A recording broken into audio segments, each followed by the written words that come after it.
The fascinating terracotta warriors of China. 20 terracotta warriors have recently been discovered in a pit around the secret tomb of China's first emperor. Archaeologists discovered more than 20 new terracotta warriors, their life-size figures built to protect the first emperor of China in the afterlife. And from what I read, these were also painted. They had painted faces, painted clothes. The actual statues were originally colored, just like the ancient Greek statues were originally full of color. Now, the Terracotta Army here is thought to consist of 8,000 sculptured warriors located in 3 pits about a mile northeast of the mausoleum of Emperor Qin Shi Huang. Emperor Qin was between 259 BC to 210 BC, who unified China in 221 BC. Archaeologists have excavated about 2,000 of these lifelike soldiers. They were buried with their weapons, such as crossbows, spears, swords, some of which are still intact. Qin Shi Huang, the first emperor of China, became king of Qin in 247 BC, one of the several states jockeying for land and power in China.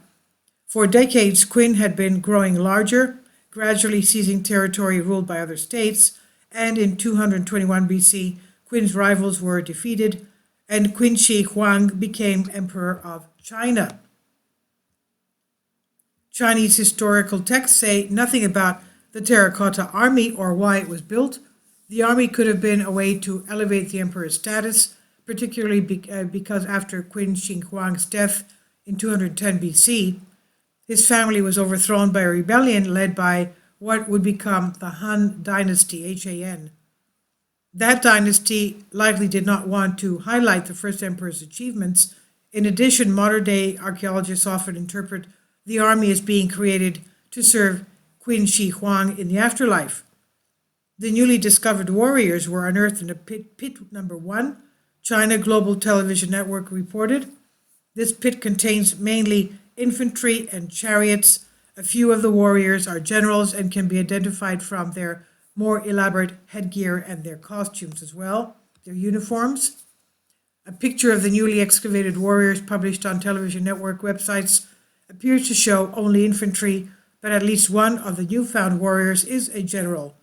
The warrior appears to be in pieces, and experts at the Emperor Qin Shi Huang Mausoleum site museum will restore them.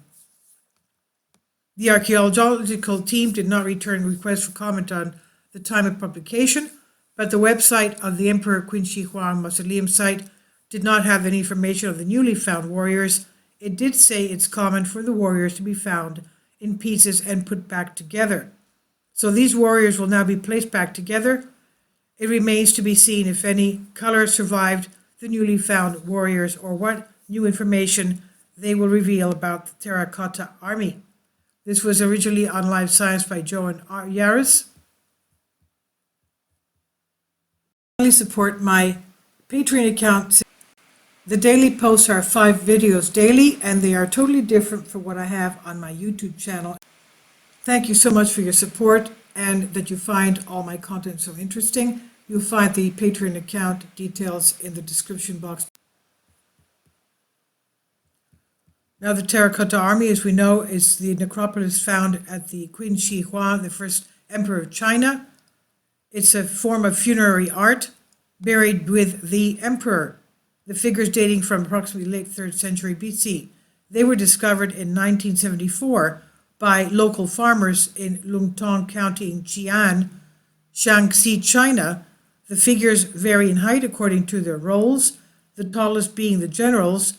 The figures include warriors, chariots as well, and even horses, estimated from 2007, where the 3 pits contained the Terracotta Army held more than 8,000 soldiers, 130 chariots with 520 horses and 150 cavalry horses, the majority of which remain buried in the pits near Qin Shi Huang's mausoleum.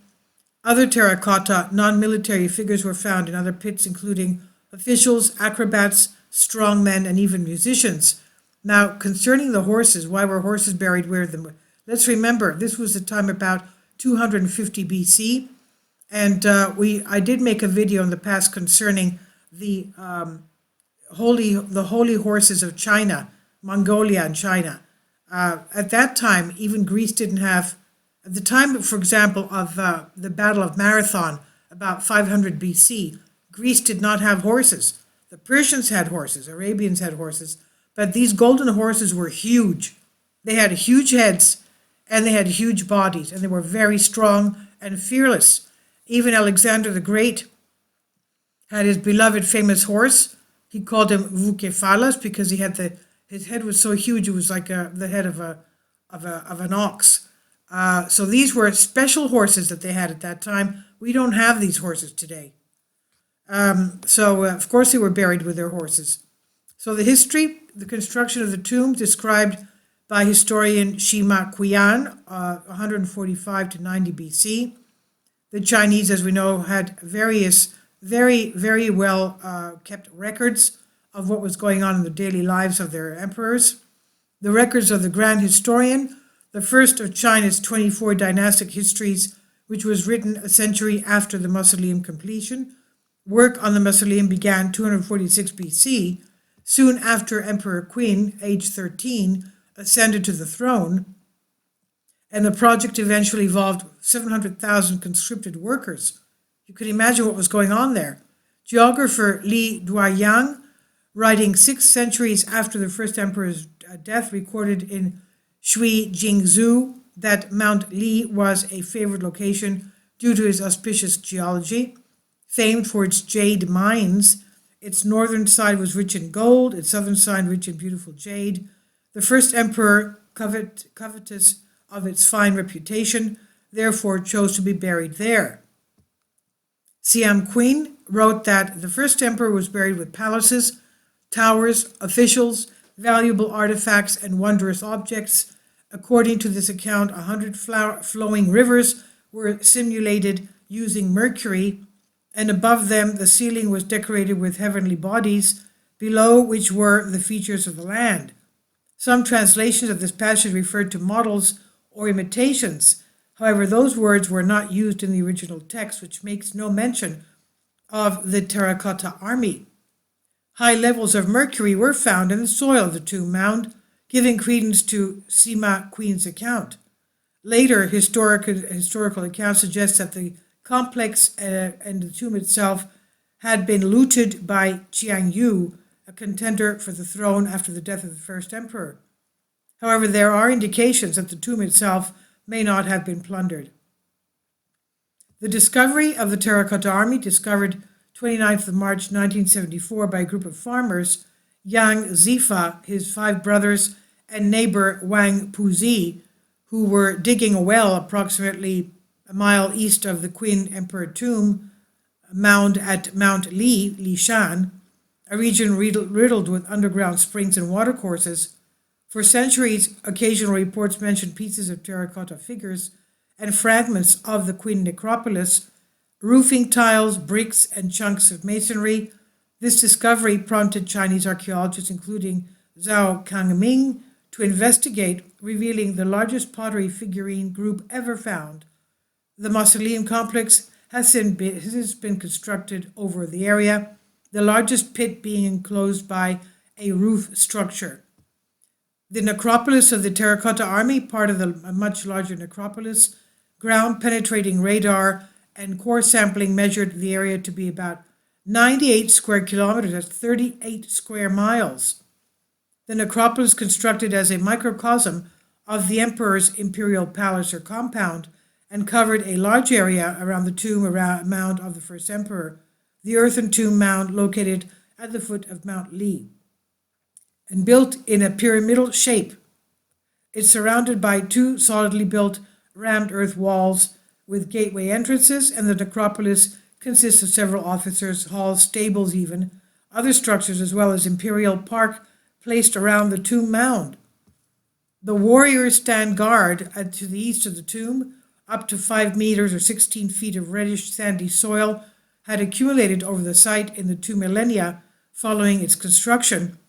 but archaeologists found evidence of earlier disturbances of the site. During the excavations near the Mount Lee burial mound, archaeologists found several graves dating from 18th and 19th centuries where diggers had apparently struck terracotta fragments. These were discarded as worthless and used along with soil to backfill the excavations. And this I've read for you from Wiki1 Terracotta Army. There's more details there if you want a lot of information, even pictures of the recolored terracotta figures. As we said before, they had colors on them. They were very lifelike, colored like that, just like the ancient Greek statues of ancient Greece used to be colored.